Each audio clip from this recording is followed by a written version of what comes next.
Have you been working out for a while, but you still don't really look like you lift? I've been there too, and I thought it was just because I had skinny fat genetics. But after building around 30 pounds of muscle naturally over the last 8 years, and spending thousands of hours lifting in the gym as my main hobby, and helping a bunch of guys get jacked, I realize now that the primary reason you're not seeing gains is because you aren't giving your body a reason to grow in the gym. And no amount of extra sets, sleep, protein supplements, or calories will fix that. To get the body you want, you need to make sure your training intensity, training quality, training volume, and strength progression are all in the right spot. In this video, we're gonna walk you through each of those so you can get more out of every minute you spend in the gym and notice real visible gains this year on your way to the jacked masculine physique you want. The first thing I wanna clear up for you is this idea that you're not giving your body a reason to grow. I want you to imagine that you're building a fire. You put together a bundle of dry twigs, some newspapers, maybe even squirt a little lighter fluid on there, but that's not enough to have a fire, right? You need a spark. And it's the same thing with building muscle. You need to have the fuel for the fire, of course, the recovery capacity, the calories, the protein. But you can have all the calories and protein and sleep in the world, but without that spark, the message that actually tells your body to grow, nothing happens. And that's what I see with a lot of guys. They nail the days off, the sleep, they're focused on whether they're bulking or they're cutting and eating enough protein. And they think, well, it must be that my genetics suck because look at all the effort I'm putting in with not much to show for it. But that's because none of that fuel really matters if your training isn't enough to tell your body to grow. And that's the only way you can get that spark in the gym. From here on, I'll call that signal stimulus. By the way, I put together a free workbook in the description below that'll help you learn this stuff faster. You can download it for free. To help you understand, here's a practical example. One of my guilty pleasures is junky Domino's pizza. Every Monday they have a 50% off deal here, so I occasionally take advantage. I go right over there and next door I see the F45 group exercise facility where people are going insane on the rowing machine, the battle ropes, slamming medicine balls and squatting kettlebells in a sweaty room while someone yells at them over the headset. They're essentially paying to do hard labor. And now these people are definitely getting fitter and it's great for their health, don't get me wrong. But there is no way any of them are gonna build a substantial amount of muscle anytime soon. And that's because their muscles are not getting pushed close to the point of actually failing. I mean, sure, you might get tired and out of breath doing that, but your muscles don't care. Time and time again, through scientific research and evidence-based coaching across the globe, we see training close to failure as an effective strategy for building muscle. So while you might see one of these Orange Theory or F45 group workouts and think, oh gee, that looks intense, it's really not all that intense as far as your biceps are concerned. So here's a better way to train to ensure that your muscles are getting a loud and clear message that it is in fact time to grow. During any of your exercises, you need to get the muscle you're trying to grow to the point where you cannot complete another rep, or very close to that point. Now there are 4 failure training keys I want to unpack here because you might be hearing this and thinking, oh my God, this guy's nuts. I'm gonna get injured training like that. First of all, training close to failure does not just mean lifting heavier. You might hear that you need to be training close to failure and think, okay, well that means I need to up all my weights on all my exercises. And that could be the case, but you can even just stick with the same weights you normally use for 6, 8, 10, 12 reps. But the difference is here, I want you to continue grinding out as many high quality reps as you can instead of randomly stopping at these nice round numbers. No more of this 3 sets of 10 bullshit, okay? You're gonna grow a lot more muscle and honestly have way more fun in the gym. You can also play around with different rep ranges and different exercises to find out what works best for you. But as long as it's mostly in that kind of 6 to 15 rep range, you're good to go. Next, you do not need to hit failure on everything. Remember how we talked about muscle growth stimulus being the spark that ignites that fire? In order to get that spark, you need to push close to failure. But for some exercises, like leg press, bench press, deadlifts, you might find that pushing to failure feels a little too risky or just super taxing. Lucky for you, you don't actually have to get to the point where the weight comes to a grinding halt in order to build muscle. But you do have to come pretty close. So in the case of those exercises I just mentioned, you just keep doing reps until you can realistically only do 1 or 2 more good reps, which by the way is really solid and hard training. For everything else, bicep curls, lateral raises, pull downs, leg extensions, tricep push downs, you can just push straight to failure, where you literally fail in the middle of the rep and everyone looks at you in the gym and is like, oh my God, what is this guy training for? You can even do a couple partial reps beyond failure once you fail and just continue doing some partial reps until your hands can barely move, like in this video where I'm doing lateral raises. I fail and then I just keep going until my hands can barely leave the sides of my body. Third key, you don't train as hard as you think. I'm not trying to hurt your feelings here, but you might be watching this video and thinking,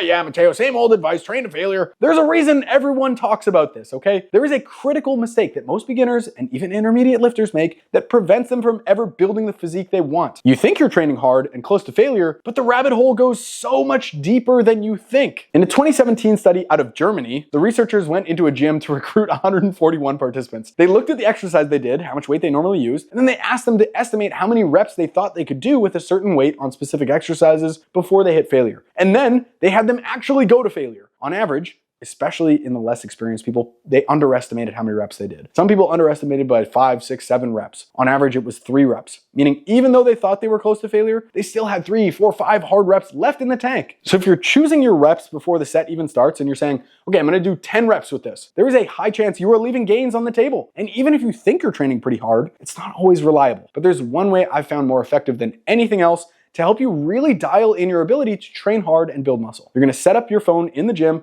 selfie style video mode, propped up against a water bottle, and just film yourself on something where it would be safe to fail, like the leg extension machine, and then you just do exactly what they did in Germany, okay? Find a weight that'll challenge you for a moderate number of reps, and then forget counting. Just go into the zone, focus, push, get as many reps as you possibly can. Feel it, live with that sensation of burning in your legs, and once it starts to get uncomfortable and hard, push it further, deeper. Give your absolute best effort until the pad literally no longer moves. It should take your breath away with how uncomfortable it feels. And now you're gonna go back to the video, count the number of reps you did, and I bet you'll be surprised. On top of that, take a look at how the weight starts to slow down and come to a grinding halt at the end of the set, even though you're pushing as hard as you can. Remember how it felt to have your legs feel like they're glowing white hot and full of blood. Those two things are very good signs to look for across the board as a way to make sure you're training hard enough. Again, there's a free workbook in the description box you can download completely for free. You just punch in your name, your email, and I'll send it over to you. It outlines that exercise we just went through along with some other stuff we're gonna talk about in the video. For failure training key number 4, you might hear that I'm saying, oh, you should train hard and think, won't I be overtraining, Matteo? No, you are not overtraining. And if you're watching this video, you're probably not growing very much from your training right now. You have this huge bundle of twigs, all this ability to build muscle, but no spark. Overtraining is when there's too much spark and not enough fuel. I'm not gonna lie to you here. If you start training like this, you will feel more sore than you've probably ever felt in your life. You actually won't be able to do the same number of sets you normally do, but you will grow a lot more,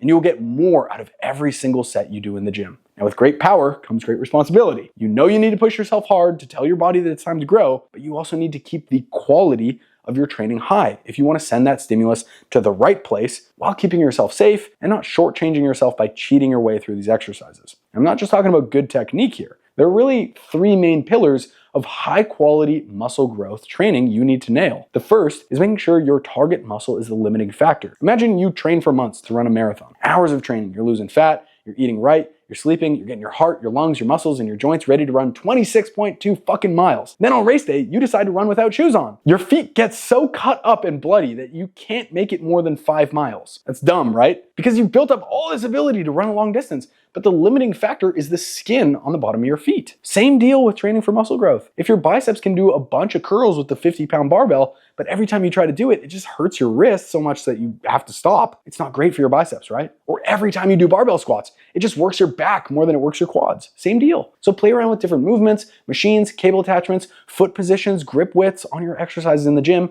until you find something that allows you to push hard and get the muscle you're trying to grow cooked without bothering other areas. You don't have to have this super big feeling or sensation in your chest working every time you bench press in order for it to work your chest. But if you can't do a good hard set without it bothering your shoulder, it might be time to swap it. Now, there's another way you can focus the stimulus of a certain movement onto the muscles you're trying to grow as well, and that is control. If you are humping the bar when you do bicep curls in the gym, just so you can move some more weight, or maybe you're trying to impress the front desk girl, you are missing the point. If you really want to train your glutes, just do deadlifts. Okay? Sure, I understand that using a little bit of swing or some cheat reps as a way to squeeze out a few more reps at the end of a set as a bit of an extra intensity technique is cool, but the majority of your reps should be done without a bunch of momentum if you want to maximize the stimulus on the target muscle. It also becomes hard to track your strength progress when you start cheating all of your reps. Because how do you know how much you cheated from one week to the next? It might seem obvious to avoid swinging weights on the way up, right? But it's just as important to control the weights on the way down. If you look around the gym, I bet you will see people grinding hard on the way up,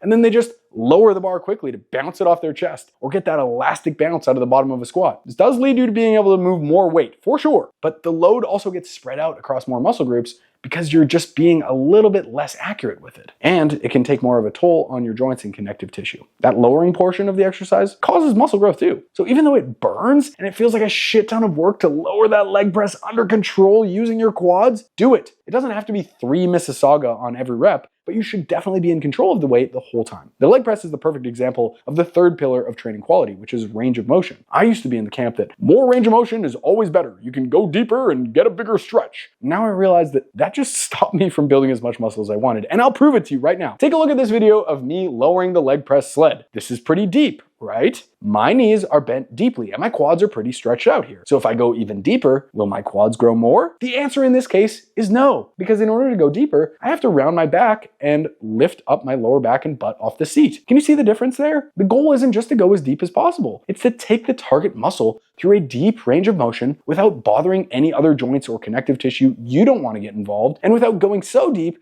that the tension shifts away from the target muscle you're trying to train. So just go as deep as you can comfortably without shifting into a different movement pattern or set of musculature. If you do Romanian deadlifts, where you bring the bar down to just below the knee and you're keeping a nice hip hinge where you're loading up the glutes and hamstrings, well, that's awesome. If you try to go deeper with the bar and it forces you to round your lower back and dump into your spine, that's not going to benefit your glutes and hamstrings. Now that you know that, let me show you how to be sure that you're laying out your training properly so you don't end up putting in all this effort in the gym just to make subpar gains because you had a crappy workout plan. The way I see it, training is just like cooking an egg. You can turn up the heat and you can cook that egg fast, or you can turn the heat down and cook the egg for a little longer. And there are a bunch of time and temperature combinations that can work to cook an egg, but definitely a bunch that don't make any fucking sense. Like if you never turn the heat on, doesn't matter how long you have the pan on the stove. And if you blast the heat to extra high and you leave the egg on the stove for an hour, it's not gonna be great. Your body is the same way. If you do way too much training by doing 10 sets of 10 different exercises 10 times per week, you're probably not gonna grow as well as you could. But if you do just one set of one exercise, one time per month, you're also not gonna grow as well as you could. And we can put a name to these variables so we can make it easier to understand them. Frequency can be defined as the number of times a muscle is trained each week. Volume can be defined as the number of hard working sets you do for a muscle group each week. So let's cover each. You can think of volume as the total dosage of training you're doing throughout the week. If you do too much, and the quality of each set starts to suffer, and you end up doing more harm than good. Also, it's just very time consuming. Do too little, and you're not gonna grow as much as you could. Simple as that. And a lot of people online make it seem like your only two options here are to train like Mike Mentzer and do 2 sets per week for everything, or train like you're in a research study and do 52 sets of everything. The funny thing is that so many different training volumes can work, but those two are probably the worst places to start. As with anything in life, investing, your sex life, you can do amazing things with an average amount if you make it count. For most beginners, starting with something like 6 to 10 sets per muscle group per week is gonna give you solid gains for years to come if you followed my guidelines on training intensity and quality. I'd recommend starting on the lower end of training volume and just build the habit of showing up to the gym consistently, learn to train super hard, and make every set count first, which is much easier done when you're not under a tidal wave of fatigue. Then, if you're hitting a wall, and you can recover from more, do more. It's like that stag hunt square. On one side you have progressing and not progressing. On the top you have recovering and not recovering. And depending on where you land in those squares, you'll know whether you should just keep doing exactly what you're doing and touch nothing, or back off a little bit, or maybe add some more. The main message I want to hammer home for you is this: do not get caught up in counting sets. Start by focusing on making your sets count. And you'll know if you're making your sets count, not just because they're hard or they're getting you more jacked, but because you are getting stronger. I'm gonna preface this 4th chapter by saying, if you do not log your workouts, it's impossible to know if you're getting stronger. So start keeping track of how many reps you do with how much weight for each of your workouts, please. Because getting stronger is a critical clue that you're building muscle. And there are really only 2 main ways that you can get stronger. By understanding the difference, you'll be able to make better decisions in the gym. First